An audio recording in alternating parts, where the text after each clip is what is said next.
दोस्तों, बहुत समय पहले की बात है। पुरी में भगवान जगन्नाथ का भव्य मंदिर था, जहां हर दिन हजारों भक्त दर्शन के लिए आते थे।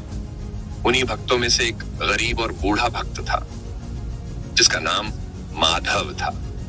माधव की भगवान जगन्नाथ में इतनी गहरी श्रद्धा थी कि वह हर दिन, चाहे आंधी हो या तूफान, मंदिर आकर भगवान के दर्शन करता और अपने मन ही मन उनसे बातें करता। माधव इतना गरीब था कि उसके पास कभी भी भगवान को चढ़ाने के लिए कोई कीमती वस्तु नहीं होती थी। वह केवल एक मिट्टी के बर्तन में अपनी बनाई हुई थोड़ी सी खीर ले आता था और मंदिर के बाहर बैठकर भगवान को अर्पित करने की इच्छा रखता था।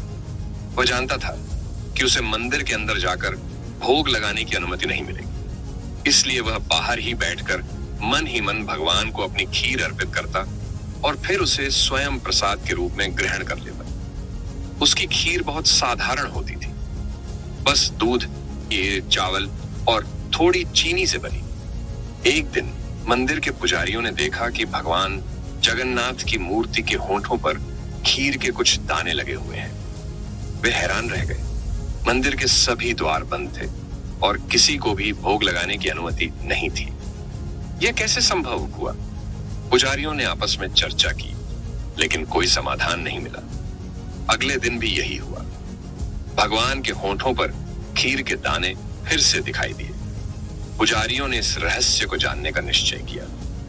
उन्होंने रात भर मंदिर के बाहर छिपकर निगरानी रखने का फैसला किया।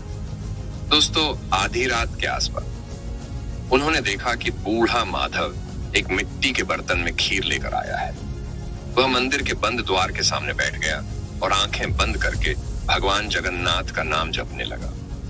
उसने अपने मन में भगवान को खीर अर्पित की और फिर जैसे ही वह प्रसाद ग्रहण करने लगा, एक अद्भुत घटना घटी। दोस्तों, मंदिर के बंद द्वार अपने आप खुल गए और स्वयं भगवान जगन्नाथ प्रकट हुए। भगवान ने मुस्कुराते हुए माधव के हाथ से खीर का बर्तन लिया और उसे प्रेम से ग्रहण किया। माधव यह देखकर भाव विभोर हो उठा।